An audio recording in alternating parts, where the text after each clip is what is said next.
Hello, come on, let's hear it, everybody.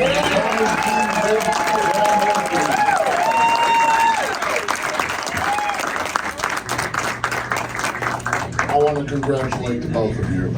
You did an amazing job. Thank you. Jam, I want to start with you. Okay, hi everybody.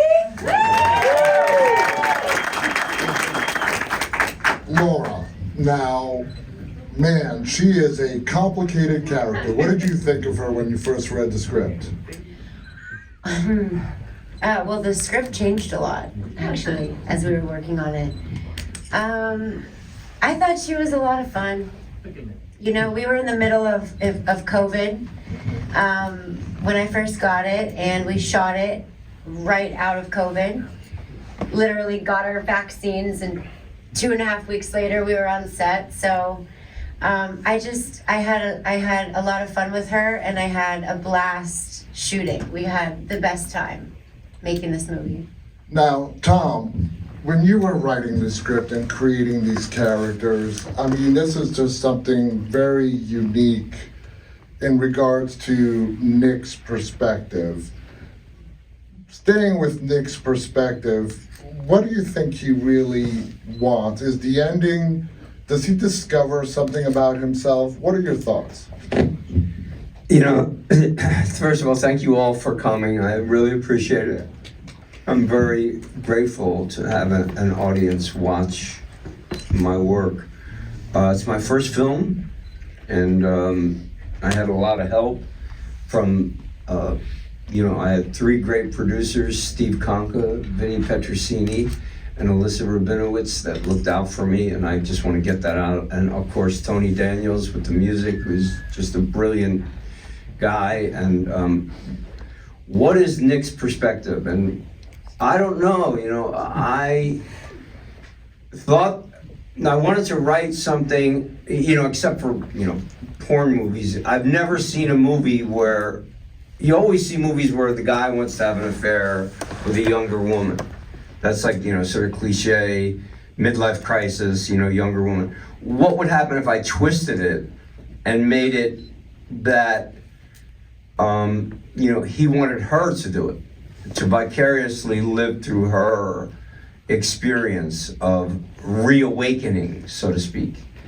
And I guess what happens is he discovers his own bisexuality, which is obviously not a very popular topic these days. Homosexuality, bisexuality, anti-Semitism is rampant, racism is rampant. All of these subjects are becoming something that only, I think, artists have a responsibility to exploit. The marginalized and the people that are different than than the white man's burden expects us to be. And so I wanted to open that wound up and let it bleed. Absolutely. Now, Jam, what are her feelings towards Nick? Is she really doing this because she really, truly loves him and wants to make him happy? At first. Well, that whole end scene when she calls out Chip's name, I mean, what happened with her arc? What changed? Did she come to a realization that maybe she's not in love with Nick? It wasn't that she wasn't in love with Nick, but she was in love with Chip, and I think it went along with the theme of the film that, you can have more than one. So she was reluctant in the beginning to go along with this, but as it progressed, she seemed to get more and more into it. Yeah, I think for her it was like a switch, kind of. It was like the allowance, being allowed to go there. Because if you remember in the very first scene when she brought him home, and I was just going with what was feeling natural, but she wasn't very nervous. She was almost like, okay. So I think it was just kind of like a switch and like a floodgate kind of that just allowed her to explore and see what happened. Now, Tom, working with Jam and you guys were working the scenes together, how did it all come together as you saw how Jam was portraying the character? And by the way, you did an amazing job, Jam. you. I mean, you did Absolutely.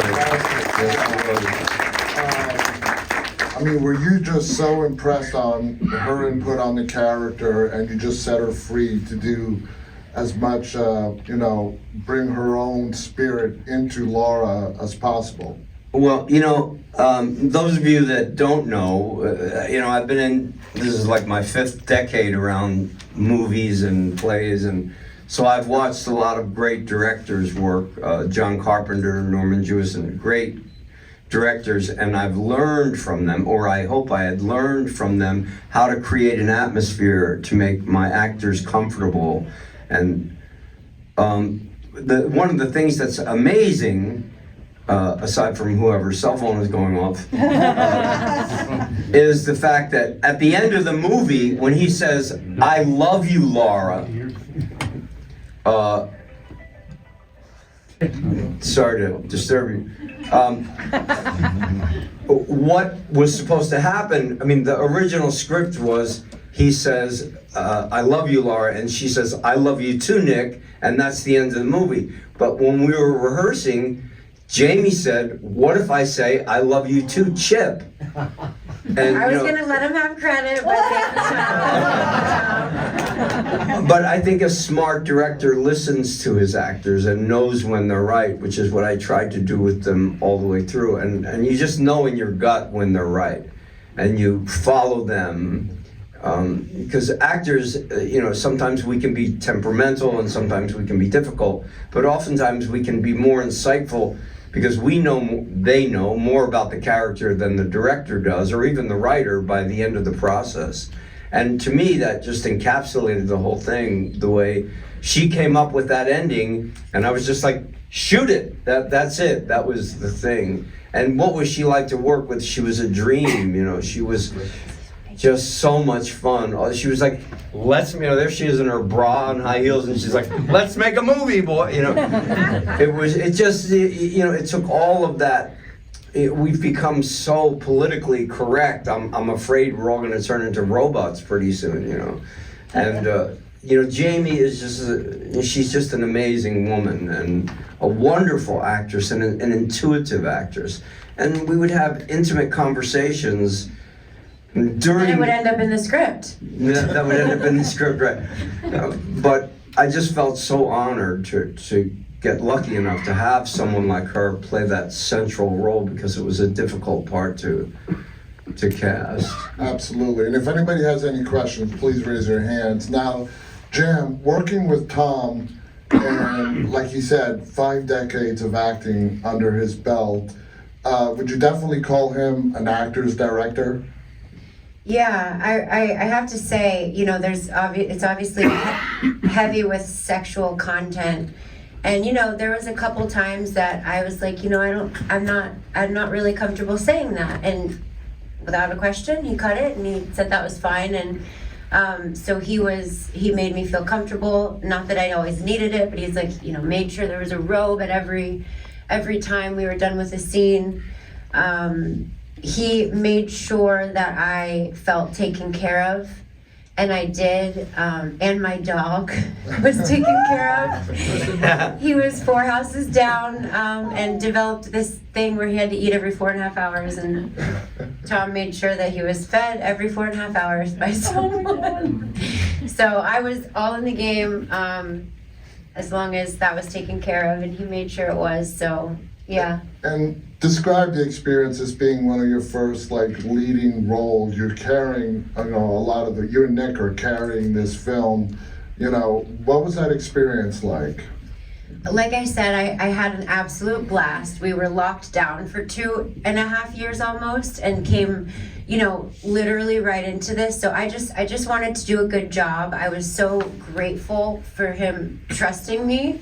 And also, for Tony Daniels for suggesting me, and I just did fall in love with my two actors that I was working with every day. We were working together all day, and then I would grab my dog, change my clothes real quick, and we'd run to the sushi restaurant, and we'd drink wine and eat food, and I was with him all night and all day, and I was like, okay, I like you guys, you know.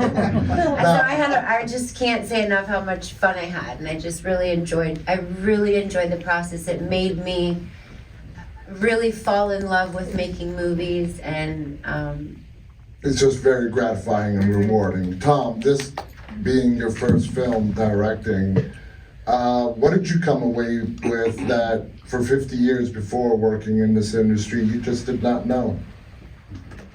I didn't know how difficult it was to make a movie. I had no idea, and I was a real pain in the ass to directors when I was a young actor. You know? And I put them under. I've since made amends to them, fortunately. And you know, the great director John Carpenter kind of mentored me through this entire process. So when I was ready to jump off a building, I would call him and I'd be like, John, you know, what do I do? And he'd take a walk, you know, take a breath, take a deep breath, just relax. Remember your love of cinema, which I do love cinema. I've always loved movies, and I've always wanted to make a movie, and I enjoyed it. I've done 2 short films, but they were taken away from me and edited by someone else after I finished. I didn't get final cut. This is all me. Like, there was no one telling me what to do. So anything good about it, you know, I'm responsible, and the actors, of course, and anything not good about it is also my responsibility. And I wanted that responsibility. I wanted to own it. And, you know, I was fortunate enough, you know, this time around to get to do that.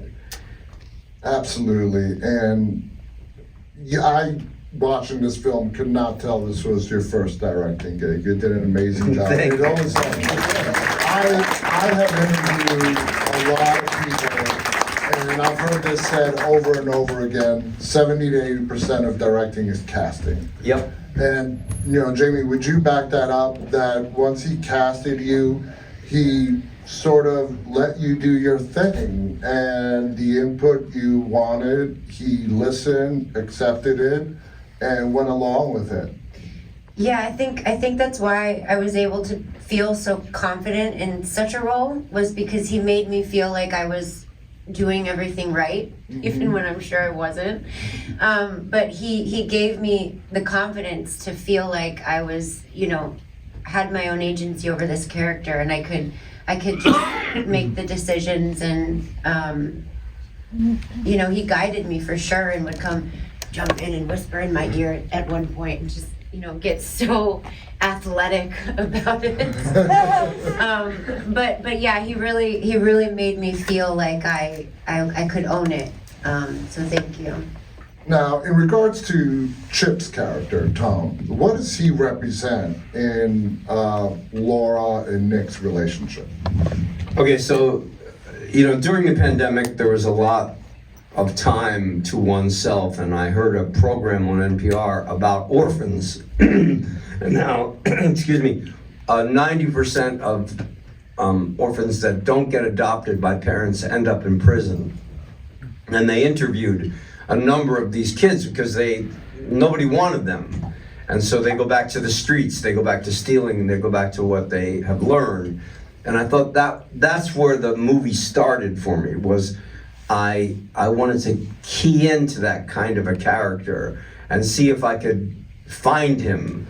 And, you know, I thought Philip did a brilliant job of making us care about him and understand his struggle at the same time. And then I tried to write a climactic scene where he got to, you know, exorcise his demons, and then yet we find out he steals the painting at the end, so he doesn't really change at all, you know. You can't change the stripes on a zebra or whatever that is. Yeah, well, I want to congratulate you guys, everyone here who participated in the film. You did a fabulous job. This movie is releasing to the public in 1 week from today, worldwide on video on demand. Make sure to share it with your friends. Thank you. Post it, tag it, share that story. Is it open to questions from the audience? Oh, yes, like I said, anyone have a question, please raise your hands. I'll ask a question. So, Tom, when you see the movie finally in the big screen, and you see what is everything you want to change next, how do you filter that so that, and the same for you, how do you filter that? Because, you know, with the first film, you can see everything from your point of view, you see whatever it is that you have. How are you going to use that for the future? And the same for you. I have a lot to learn. That's what I learned, is I have a lot to learn. I like very much what I saw. I mean, I loved the film, and the fact that my ex-wife loves it is really even more important to me. But I've learned a lot. It's a very humbling experience, you know, because cinema is something. You're sitting in a dark theater with the lights down, and it's just the story, and it transports us, doesn't it? Like reading a great novel, it takes you out of yourself and into this other world. And I've learned a lot about what I need to learn. That's what I have to say. Oh, I'll add one other thing. And you took on the hardest challenge of all, besides having dogs and kids in a movie, is doing a comedy. Yeah. Comedies are, you convinced me comedies have to be the hardest movie to make, you know, because you can have a horror film, you can just put on the blood or action, somebody dies, you know, but a comedy is the toughest thing to sustain, and that is really the challenge. I give you credit for that. Thank you. I loved it when people laughed, I'll tell you that. You know, I guess with comedy is cruelty. It's really like the most cruel thing imaginable exposed for everyone to see, and that releases something in our subconscious.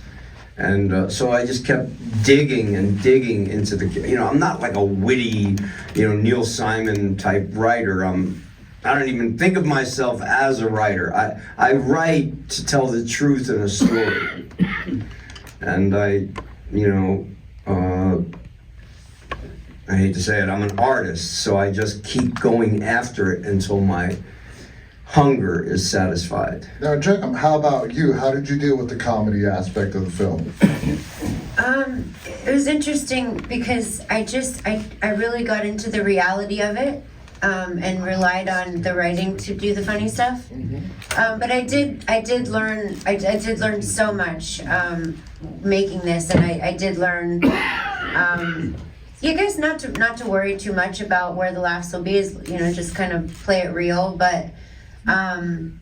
I learned so much. It's not about you in a scene, it's about affecting the other person, and it's about just being present with that other person. And I remember going back for some reshoots and just feeling like just even more in it and more comfortable with the whole thing. And just, I think you can learn the best by just being thrown into the deep end. So it's a good situation. Anyone else have any more questions out there? Okay, back there. Correct me if I'm wrong, Thomas. I think the original script, the buck was a male buck with antlers, and obviously in this it wasn't. Was that just a budgetary casualty, or was there an actual significance? Yeah, we tried to get a buck. Okay. We tried to get a few bucks. You'll make some now. The deer scene was very tricky and very difficult to do in this size budget. We were very limited to, buck wranglers didn't come cheap, and so we just had to. I had a great post-production team. I mean, I was so blessed. Somebody up there likes me, and the original script did have a buck, exactly. The symbolism of the male force in it. And I have to back Tom up, meeting and talking with his post-production team, soon after we met and I saw the film. He really did have an amazing team with him leading the charge. And it takes a team effort to put something like this together. It really is a team effort. Everybody has to bring their A game and that's when you get something really magical that happens on the screen. So again, congratulations. We did this in 2.5 weeks. Whoa. 14 days. We ended up 17 days. But That's right, so 15 oh, days. true. Anyone else have any more questions? Right there? Yes. I have a question. I just wanted to say that I really, truly felt the character's emotions. And I could truly feel the pain that Nick was going through in this discovery process. I rarely feel that, to be quite honest with you. I could actually feel the characters as they were going through these things. And I find myself just engaging so much with these folks.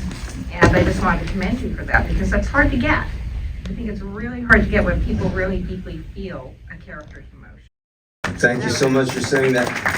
But the credit really goes to the actors, to Nick Gregory and Jem Murphy and Phil Stoddard and Vinnie Petrosini and Tony Daniels and Trent Cox. The credit for your feeling that goes to the actors, quite honestly. And the writing too, though. You have to Thank go you. ahead and commend yourself for the Thank writing you. as well. And I'm also glad to say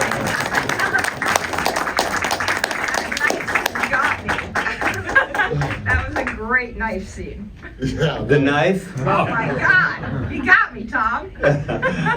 Thank you. We had a question in the back, right there. How did you come about finding the music for your scene? Oh, yeah, that Oh, was yeah. great music. I wrote most of the songs. I wrote all but one of the songs, and my great music producer Tony Daniels took what I wrote on an acoustic guitar or a piano, and he turned them into like beautiful music. So again, I'd love to say, I'm this wonderful, songwriter, musician, and I'm okay, but without Tony Daniels, you wouldn't have experienced that beautiful music without his mastery. He's the glue to this whole thing. And Cassandra is a great, great singer, and she made my song sound so beautiful, and Lorraine is a great singer, and she made, I wish I could take more credit. I'm not trying to be, faux humble. I'm trying to tell you the truth is I wrote the stuff, but then it gets transformed by other people's artistry and talents. And then not to mention the fact that the people that financially backed me, that believed in me and said, I don't even know what the script is, but go ahead, good luck, and I hope you succeed. And, I'm so lucky to have them give me that chance, And going to the music will be available on Spotify, Apple Music. It is being distributed as the soundtrack, the official soundtrack for the movie Target. Yeah. And there's a whole bunch of other songs on there that didn't get into the movie that I wrote also that I think are really good too. Yeah. Any other questions? Back there? Which character for you was like the most difficult or strenuous to write about, and why? Mine. Which character was the most difficult and why? The most difficult character to write was Nick, because it was probably the closest to me personally, and I wanted to try to, I don't know anything about this life or lifestyle. I was just trying to write about something that I didn't know and see if I could get to the truth of it. What if I were in it? So the answer to your question is Nick was the hardest character to write, and he was the one I had the most trouble with, but yet when I watched the final version of it, he's the one that I find to be the most satisfying for me because it feels the most truthful. Was Nick the character where the story was sort of built around? Yes, that's correct. Anyone have back there? Yeah. How you doing? Nice film. Thank you. I was wondering, how long do you guys spend on set hours a day? Like 8 hours a day, 10 hours a day? Oh, we spent a long time. You ever been on a movie set? Especially if you did it in 15 days. Because SAG only allows you 12 hours, and then you have to pay overtime, which we couldn't afford. So we spent 10 to 12 hours every day on set. Yeah. Yeah, it's a tough racket. You know, those of you that don't know anything about the the movie business. It's you get up early and you work hard. You stop for lunch and then you work even harder because you're always fighting light. You know what I mean? You're always fighting light. The light changes. It changes all. And people are pushing you, and you want to get the scene right, and they're pushing you, and they're going, look, the light is changing, we have to move, we have to, and there are all those kinds of fun things, you know. Anyone else? Well, thank you guys Yeah, again. thank you so much, I really appreciate Thank you, it. everybody. And watch the movie, rent it and tell your friends. April 18th, 1 week from today.